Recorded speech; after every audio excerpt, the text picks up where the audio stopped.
할렐루야. 새벽을 깨우신 주의 백성들을 다시 한번 예수님의 이름으로 환영하고 사랑하고 축복합니다. 아멘. 아멘. 아멘. 디모데 전서부터 시작해서 디모데 후서까지 11월 1일부터 시작해서 19일 오늘에서의 이제 디모데 후서 마지막을 저희가 함께 읽고 묵상하고 있습니다.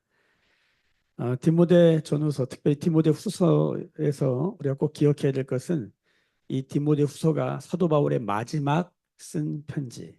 이 성경을 쓰고 약 1년 정도 있다가 사도 바울은 순교합니다. 순교 전에 썼던 마지막 편지. 그래서 이 편지에서 이제 마가가 도전을 받고 마가복음을 쓴 것으로 그렇게 학자들은 이해하고 있습니다. 마가복음은 마태, 마가, 누가, 요한 사복음서에 가장 먼저 쓰여진 책. 그렇죠? 이 마가복음을 중심으로 모든 성경이 이루어졌다 해도 과언이 아닙니다. 그래서 마가복음을 잘 이해하는 것이 예수님의 3년 반의 공생애를 이해하는데 아주 중요하죠. 이 디모데 이제 후서의 마지막 부분 우리가 읽고 있는데 어제 말씀을 잠깐 보시면 이 마지막 부탁을 하고 있죠. 마지막 부탁을 하고 있는데 1절, 2절 한번 볼까요? 하나님 앞과 살아있는 자와 죽은 자를 심판하실 그리스도 예수 앞에서 그가 나타나실 것과 그의 나라를 두고 엄히 명하노니 너는 말씀을 전파하라. 때를 얻든지 못 얻든지 항상 힘쓰라. 범사의 오래 참음과 가르침으로 경책하며 경계하며 권하라. 5절 보세요. 그러나 너는 모든 일에 신중하여 고난을 받으며 전도자의 일을 하며 내 직무를 다하라. 사도 바울이 디모데에게 부탁을 하고 있는 것입니다. 그런데 이 마지막 부탁의 1절에 보면은 살아있는 자와 죽은 자를 심판하실 하나님을 드러냅니다. 우리는 모두 마지막에 하나님의 심판 앞에 서게 되는 것입니다. 여러분, 하나님의 심판도 복음인 줄로 믿습니다. 우리는 구원만 복음인 줄 아는데 구원과 심판이 이게 한 짝이에요. 구원이 있으면 심판이 있는 것이고 심판이 있으니 구원이 있는 것입니다. 그래서 매일교회 성도님들은 이 심판도 하나님의 구원으로 받아들여야 한다는 메시지를 많이 들으셨어요. 인생의 경기장에 심판이 있는 사람과 없는 사람은 하늘과 땅의 다름과 같은 삶을 살게 된다. 심판은 나쁜 것입니까? 좋은 것입니까? 여러분 경기장에 심판이 없으면 어떻게 된다고요? 힘센 놈, 돈 많은 놈, 소리 지르는 놈이 이겨요. 그런데 경기장에 심판이 딱 있으면 경기는 법대로 해야 되는 것이죠. 규칙대로 해야 되는 것입니다. 말씀대로 하게 돼 있습니다. 그렇죠? 경고도 주고 호루라기도 불고 멈추게도 하고 심판이 있어야지 경기가 제대로 돌아가는 거예요. 여러분 우리가 인생을 제대로 살고 싶다. 뭐를 세워야 됩니까? 심판을 구해야 될 줄로 믿습니다. 심판 빨리 오세요. 여러분 이 세상에 엉망진창인 게 뭡니까? 자기 마음대로 자기 소견에 오른 대로 살아가니까 이 정권이 세워주면 이렇게 판단하다가 저 정권이 세워주면 이렇게 판단하고 도대체 어느 장단에 춤을 춰야 될지 모르는 백성들을 불쌍해요. 그냥 물끄러미 바로 앉아서 이리저리 치기만 해요. 왜요? 다 왜 그렇습니까? 법대로 하지 않기 때문이에요. 어떤 법이에요? 하나님의 말씀의 법. 성경은 이 하나님의 말씀으로 우리가 심판받게 됨을 분명히 말하고 있습니다. 이 사도 바울은 마지막에 하나님의 심판 앞에서 부탁하고 있어요. 그래서 엄히 명한다. 그 명하는 첫 번째가 뭡니까? 말씀을 전하라. 말씀을 전하라. 때를 얻든지 못 얻든지 말씀을 전하라. 여러분, 말씀을 전하기가 부담스럽잖아요. 이번 주에도 우리가 이제 쿠키와 이런 걸 만들어 가지고 우리 주변 상가에다가 한 번씩 나눠주자 해도 우리가 얼마나 이게 참 쉽지 않잖아요. 머뭇거려지고 괜히 그것까지 뭐 해야 되나. 요즘은 안 하지만 전에 위례에 있을 때 카페 교회하면서 한 달에 한 번 정도는 밖에 나가서 여기 띠두르고 노방 찬양을 했단 말이에요. 요즘 누가 그런 거 합니까? 요즘 누가 그런 거 한다고 전도가 됩니까? 근데 그거 하는 이유가 있었어요. 그건 뭐냐면 성도들의 영적 전투력 함양이에요. 현장에 나가면 다르거든요. 현장에 나가면 달라요. 근데 얼마나 웃기냐면 이 띠 두르는 거 안 하려고. 이 띠 두르는 게 너무 싫은 거야.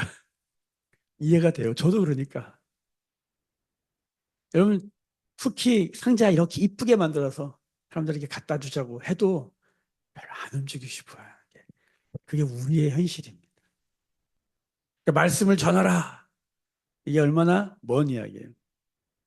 근데 여러분, 저는 말씀을 나누시길 예수님 이름으로 축복합니다.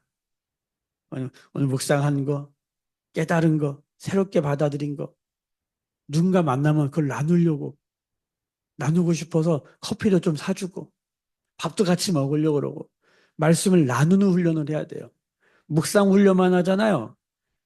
이 교회 역사를 보면 초대교회 이후에 교회가 이제 공식 국교가 되기 시작하면서 사람들이 막 영성을 추구했거든요. 뭐 수도원 운동이 일어나고 막 수도사들이 일어나고 전부 다 하나님과 내가 하나 되기를 그렇게 갈망하면서 참 귀한 거잖아요. 그렇게 1500년을 지냈더니 어떻게 됐어요? 교회가 부패해요. 여러분 묵상만 계속 하잖아요. 교회가 건강해져야 되잖아요. 뭐 어떤 분들은 묵상을 똑바로 안 해서 그렇다고 얘기하는 분들도 있는데 여러분 묵상만 하면 건강해지는 게 아닙니다. 묵기찬 기도도 해야 되고 찬양이 뭡니까? 찬양은 말로 하는 게 아닙니다. 사실 찬양은 우리의 삶으로 하는 것입니다. 그러니까 성경에 보면 이 찬송, 예배, 하나님께 드린 거룩한 제사가 헌금이에요. 헌금. 히브리서 같은 데 보면 헌금 생활이 그 사람이 찬양 생활을 하는 거예요. 그의 삶으로 누군가를 돕고 구제하고 선한 일을 하는 것을 하나님은 예배로 받으신단 말이죠. 그러니까 뭔가 밥만 먹으면 어떻게 해요? 비만이 되고 성인병 걸리는 거예요. 움직여야 되고 운동을 해야 되는데 그러니까 말씀을 먹기만 하고 나누질 않잖아요. 말씀을 듣기만 하고 전하질 않잖아요. 그럼 어떻게 될까요? 교회 역사는 이렇게 말해줍니다. 타락합니다. 부패합니다.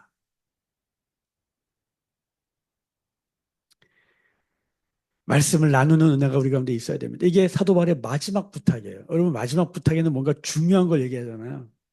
말씀을 전하라. 그리고 나서 이제 오늘 말씀을 보면 마지막 또 부탁이 나와요. 그러니까 말씀을 전하라. 이 엄중한 부탁을 하는 동시에 오늘 구절을 보세요. 너는 어서 속히 내게로 오라. 누구를 부르는 거야? 디모데를 부르고 있는 거예요. 왜 부르나 이렇게 봤더니 대만은 이 세상을 사랑하여 나를 버리고 데살로니가로 갔고 그레스게는 갈라디아로 디도는 달마디아로 갔다. 다 갔다. 대마 얘기를 하면서 이 세상을 사랑하고 나를 버리고 갔다. 16절을 보세요. 내가 처음 변명할 때 나와 함께한 자가 하나도 없고 다 나를 버렸으나 그들에게 허물을 돌리지 않기를 원하노라. 사람들이 떠나가기 시작하는 거예요. 여러분 이게 어떻게 느껴지십니까? 사람에게서 사람이 떠나가는 것 이별이죠. 고통이죠. 아픔이죠. 이게 스트레스와 압박이 오는 거예요. 사람이 떠나가면. 목회자에게도 사람이 없다라는 느낌이 들 때 참 힘듭니다. 예수님도 그런 얘기 하시잖아요. 추사할 것은 많은데 일꾼이 없다. 일꾼. 사도 바울의 마지막에 좀 이 쓸쓸한 모습, 쓸쓸한 모습. 아, 참. 사도 바울 위대한 일 많이 했잖아요. 이런 모습 볼 때 말씀을 전하며 사명을 담당하며 사는 삶의 마지막이 이래야 되는가 막 이런 마음이 들 때가 있어요. 그리고 이때가 지금 계절이 언제인 줄 아세요? 오늘 말씀 계절이 나와요. 몇 절이 나오죠? 21절 한번 보세요. 한번 같이 읽어볼까요? 너는 겨울 전에 어서 오라. 지금 이게 막 겨울이 오기 바로 전이에요. 그러니까 오늘 날씨를 제가 새벽에 일어나서 말씀 준비하면서 날씨를 봤는데 영하 1도더라고요. 제가 새벽 4시쯤 보니까 영하 1도야. 뭐 올해 들어서 영하로 떨어진 건 처음인 것 같아요. 오늘 춥다는 거죠. 아마 사도 바울이 이때쯤 이런 날씨였던 것 같아요. 겨울이 오기 전. 자신의 죽음을 앞두고 봄, 여름, 가을, 겨울이 있다면 이제 인생의 마지막 겨울을 보내고 있는 것이죠. 단순히 이 몸이 추워서 날씨가 추워서 추운 게 아니라 사랑하는 사람들이 떠나기 시작하는 거죠. 원망할 수도 있는데 그들에게 허물을 돌리지 말라라고 말하는 사도 바울을 보면서 마음이 좀 숙연해지는 게 생겨요. 이 말씀 읽으면서. 제가 최근에 요즘 제가 그 시를 잘 읽지는 않는데 최근에 좀 시를 찾아보고 있어요. 저희 교회 여기 육도서관이라고 저희도 복도서관 미랄주리학교에서 그런 거 한다 그래서 우리도 저기다 바깥에다가 도서관 하나 만들었는데 거기다가 나태주 시인의 시집을 하나 얹어놨어요. 요즘 시를 읽으면 아이디어가 번쩍번쩍 떠올라요. 왜냐하면 이 말씀을 준비하다 보면 그런 게 필요할 때 영감이 필요하잖아요. 시를 보면 영감이 많이 오는 거예요. 근데 시를 읽는데 이 가을에 관한 시들이 참 이쁜 게 많아요. 그 나태주가 그냥 나태주가 아니고 그렇죠? 이혜인 뭐 이렇게 유명한 시인들 있잖아요. 용혜원 뭐 이런 분들이 계시잖아요. 시 읽어보면 야 어떻게 가을이 이렇게 표현됐을까? 어, 와 정말 시인들 정말 대단하다 이런 생각이 들어요. 근데 제가 읽은 그 시 중에 참 마음에 남는 게 뭐냐면 단풍 떨어지는 단풍을 보면서 그 시인이 고백하는 거예요. 단풍나무가 낙엽이 떨어지면서 우리가 그것을 아름답다고 말하는 것은 어, 내려놓을 때 내려놓을 줄 안다는 거예요. 떨어져야 될 때 그 때를 안다는 거예요. 그렇게 표현을 했더라고요. 참 사도 바울을 보면서 하나님 앞에 갈 때를 아는 사람이 어떤 고백을 하는가, 마지막 부탁을 할 때 무슨 말을 하는가, 이제 그런 것들을 깊이 보게 되는 것이죠. 하나님의 말씀을 붙들어라. 그리고 말씀을 전해라. 그리고 부탁하는데 사랑하는 사람들을 다 떠나갔는데 너는 나한테 와라. 사람이 보고 싶다는 거예요. 하나님의 사람이 사람을 보고 싶어 하는 게 여러분 어떻게 생각하세요? 어떤 분들은 아니 영적인 사람이 어떻게 사람을 보고 싶어 해? 여러분 이렇게 말씀하실래요? 오늘 말씀해 보면요. 13절 보세요. 내가 올 때 내가 들어와 가보의 집에 둔 겉옷을 가지고 오고 또 책은 특별히 가죽 종이에 쓴 것을 가져오라. 사람을 보고 싶어 하고요. 겉옷 가져오라 그래요. 아끼는 옷이었나 봐요. 저도 이렇게 옷 중에 본인들이 아끼는 옷이 있잖아요. 뭐 여러 옷이 있지만 그 중에 아끼는 옷. 그리고 여기 보면 특별히라고 말을 쓰면서 책을 가져오라 그러는데 가죽 종이에 쓴 것을 가져오래요. 이 학자마다 도대체 이게 무슨 책이었나 의견이 분분해요. 어떤 한쪽 부류는 성경이라고 말하는 분들이 계시고 근데 제가 보기엔 성경이 아닌 것 같아요. 왜냐하면 디모데 전후서를 읽어보면 사도 바울이 성경은 성경이라고 얘기를 해요. 예, 모든 성경은 하나님의 감동으로 된 것으로 이렇게 말하는 디모데후서 3장 16절에도 성경은 성경이라고 그냥 직접 얘기를 해요. 근데 여기는 가죽종이에 쓴 거 그 책 가져와라. 이건 제가 보기엔 성경이라기보다 사도 바울이 아껴 읽었던 어떤 책인 것 같아요. 여러분 그런 책 있지 않으세요? 인생을 살다가 보면 인생책 같은 게 있잖아요. 저도 힘들 때 다시 꺼내보는 책들이 있단 말이죠. 그래서 마지막에 어떤 책을 가져다 달라고 얘기하는 거예요. 저는 이거 보면서 되게 인간적이다. 사람 보고 싶고, 내가 좋아하는 옷 갖다 달라고 그러고, 내가 아꼈던 그 책 갖다 달라고 그러고. 사도 바울은 오직 사명에 몰두하여서 복음을 전하고 하나님 나라 복음을 자신의 삶을 바쳤던 정말 영적인 사람 아닙니까? 근데 그의 마지막 겨울을 준비하는 이 모습 가운데서 참 인간적이다. 이런 생각이 들면서 정말 영적인 사람은 하나님의 말씀뿐만 아니라 일상을 소중히 여긴다. 이게 전 가슴에 많이 와닿는. 인생의 마지막에 막 영적으로 막 비장하게 막 이런 게 아니라 고독 가져오라. 책 가져. 너 보고 싶다. 이렇게 말하는 사도 바울을 보면서 진짜 영적인 게 뭘까? 진짜 복음적인 게 뭘까? 진짜 하나님 나라를 산다는 게 뭘까? 여러분 일상만 살고 말씀과 상관없이 살면 뭡니까? 그거 영적인 거 아니죠. 우리가 다 알죠. 근데 반대로 말씀만 하는데 일상을 소홀히 여기는 거예요. 여러분 하나님 주신 겉옷 소중히 여기실 축복합니다. 아멘.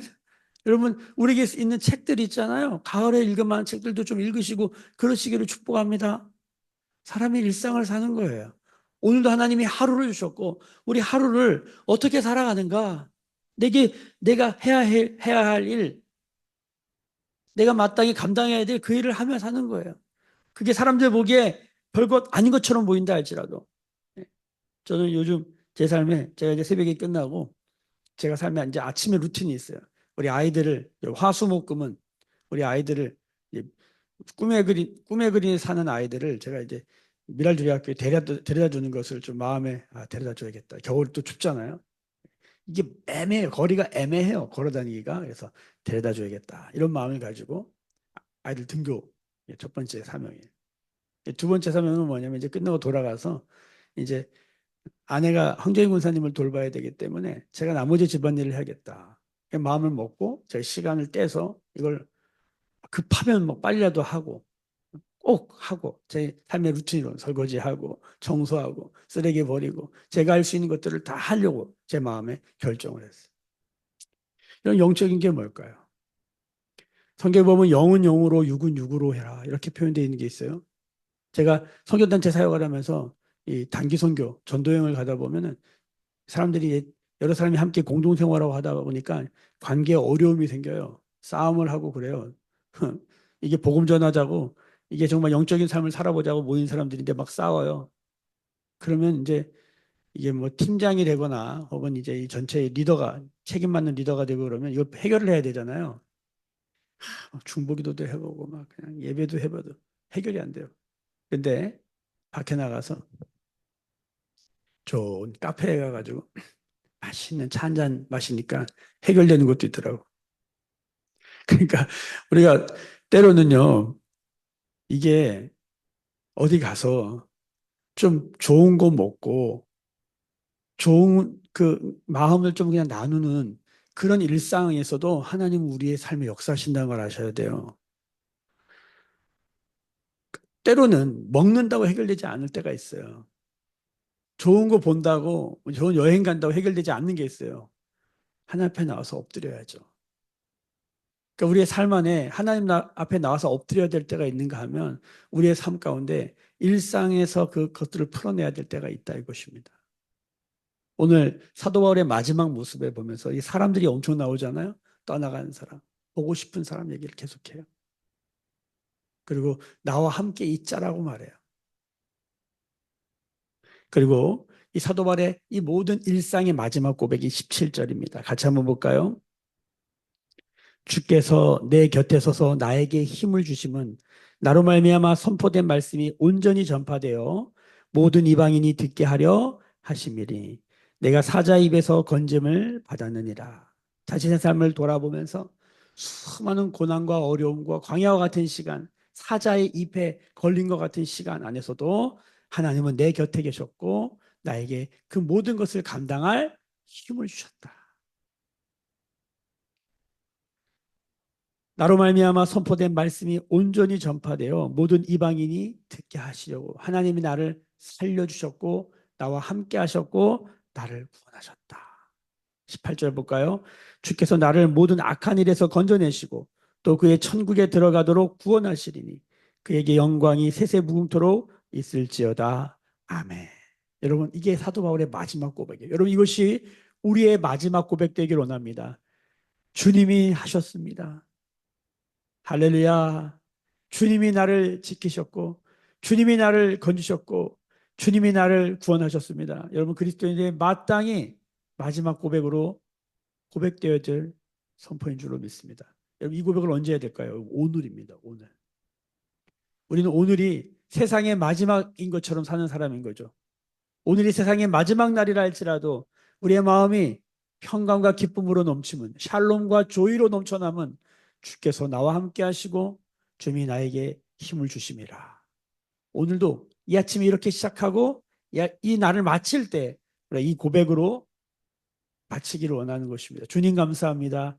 주님이 하셨습니다. 한번 해볼까요? 주님이 하셨습니다. 주님이 하십니다. 예. 사도 바울의 마지막 고백입니다. 그리고 이 모든 영광을 하나님께 돌려드리는 것이죠. 그리고 19절 또 얘기해요. 또 일상 나와요. 감사해야 될 사람들 있죠. 브리스가와 아굴라. 사도 바울이 경제적으로 복음을 전하기 때문에 경제적으로 쉽지 않았잖아요. 텐트 메이커로 텐트 만드는 일을 했지만 많은 경제적인 힘을 실어줬던 사람들이 누구냐면 이 브루스기와 아굴라예요. 제가 선교단체에 있을 때 저희는 이제 하나님의 사람들을 통하여 공급하는 것만으로 먹고 살기로 결정한 사람들이야. 그러니까 무슨 월급을 받거나 뭐 어디 가서 무슨 일을 해서 돈을 벌거나 그러지 않고 오직 하나님의 사람이 공급을 해야 먹고 사는 거예요. 제가 그런 사람은 10년을 살아봤거든요. 교회에서 목회자를 한다는 건 똑같습니다. 성도들이 먹여주지 않으면 죽는 거예요. 잘 부탁드립니다. 할렐루야. 자, 그러니까 하나님이 하나님의 사람들을 통해서 공급받는 삶을 사는데,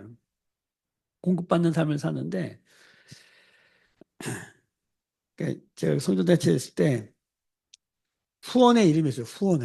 후원의 이름이 브루스기아와 아굴라였어요. 그분들이 한 달에 한 번씩 밥을 사주세요. 그럼 좋은 데 가가지고 간사님들이 이렇게 모아놓고 간사님들이 이제 밥을 다 사주시는 거예요. 얼마나 감사하고 얼마나 행복한지. 그래서 우리 그 자매 간사들의 로망이 있었어요. 그게 뭐였냐면 나도 브루스길라와 아골라가 되고 싶다. 이렇게 받는 것도 아니지만 이렇게 나누는 삶을 보면서 부러워하고 그랬어요. 여러분, 하나님의 사람들을 공급하는 사람이 되시길 예수님 축복합니다. 아멘. 그게 은혜예요. 마지막에 사도 바울이 부탁하는 사람에 들어가요. 여러분, 사도 바울의 마음이 주님의 마음 아니겠습니까? 주님은 그 우리 마태복음 7장에 보면은 내가 주의 이름으로 막 병자도 고치고 귀신도 쫓아내고 막 그런데 주님 뭐라고 난 너 모른다. 어떤 사람들에게는 어떤 사람들 주님 저를 어떻게 하세요? 소자에게 냉수 한 그릇 대접한 거. 그 주님이 그걸 기억하시잖아요. 내가 너를 안다. 주님은 다 알고 계세요. 이 시대가 왜 마지막 때입니까?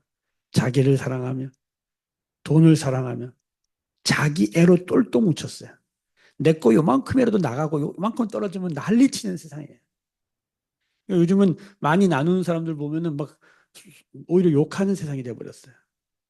여러분 그리스도인인 게 뭡니까? 뭘로 그리스도인임을 증명합니까? 세상 사람들이랑 다를 게 아무것도 길거리 다녀보면 크리스찬인지 아닌지 알 수 있는 방법이 없어요.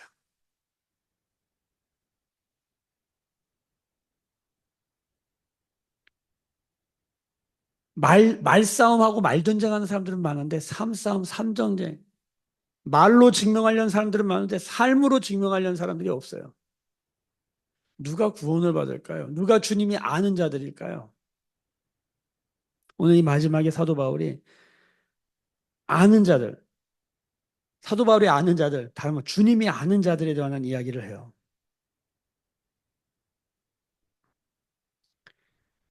여기 뭐 우리가 다 모르는 무명의 그리스도인들이죠. 이름을 들어도 내용도 없는 여기 처음 나온 사람들이기 때문에 몰라요. 여러분 여기 오늘 새벽 깨우신 분들의 이름을 세상 사람들이 알까요? 우리 나가면 누가 알아주나요? 아무도 모르죠. 시시한 인생들이라 그러죠. 아무도 몰라요. 여러분 하나님은 아신다는 거예요. 브루스길라와 아굴라를 대표하여서 하나님의 사람들을 돕는 사람들, 공급하는 사람들. 그래서 이 여러분이 복음이 전진하는 데는 세 가지 사람이 필요하다지 않습니까? 복음을 전하는 사람이 필요하고요. 또 하나는 복음을 전하는 사람을 돕는 사람, 후원자, 경제적 후원자. 세 번째가 무릎으로 돕는 사람, 기도하는 사람. 선교사님을 우리가 도울 때 선교를 얘기할 때 세 가지를 얘기하죠. 선교사로 나가는 사람. 그다음 뭐예요? 보내는 사람이 있어요. 재정을 보냄으로 보내는 사람. 세 번째는 뭡니까? 무릎으로 기도하는 사람. 사도 바울의 마지막 부탁을 우리가 쭉 보면서 사람, 일상, 그리고 어제 말씀의 말씀과 일상이 함께 가는 그리스도인의 삶의 마지막을 보는 거예요. 오늘이 세상의 마지막 날이라 할지라도 오늘이 우리 삶의 겨울이 온다 할지라도 오늘도 우리도 일상을 살아내는 그러니까 그리스도 앞에서 거룩하고 경건하고 행복한 오늘이 되는 그리스도인들이 되시기를 예수님의 이름으로 축복합니다. 기도하겠습니다. 지금은 우리 주 예수 그리스도의 은혜와 하나님 아버지의 크신 사랑하심과 성령의 감화감동 충만케 하시며 오늘도 말씀과 일상을 붙들고 살아가는 성령의 기름 부으심이 오늘 머리 숙여 묵상하며 기도하며 예배하는 주의 백성들의 머리 위에 그들의 삶과 가정과 생업과 일상과 일터 위에 매일교회와 조국교회와 열방에 나간 선교사님들 위해 지금부터 영원까지 함께 계실지어다. 아멘. 주의 영광이 곳에 가득해 우린 손에 주님과 함께 찬양하며 우리는 전진하리 모든 열방 주 볼 때까지.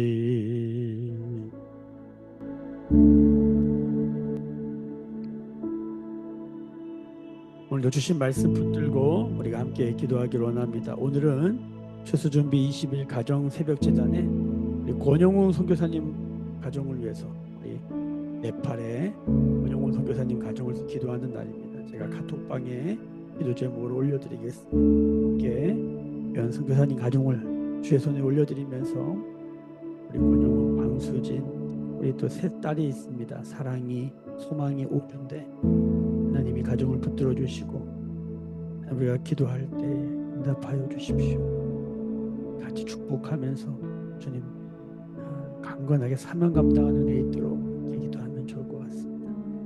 또 우리 매일 교회를 위해서 기도하십시다. 말씀과 일상이 건강하게 균형 잡힌 교회 되도록 축복해 주십시오.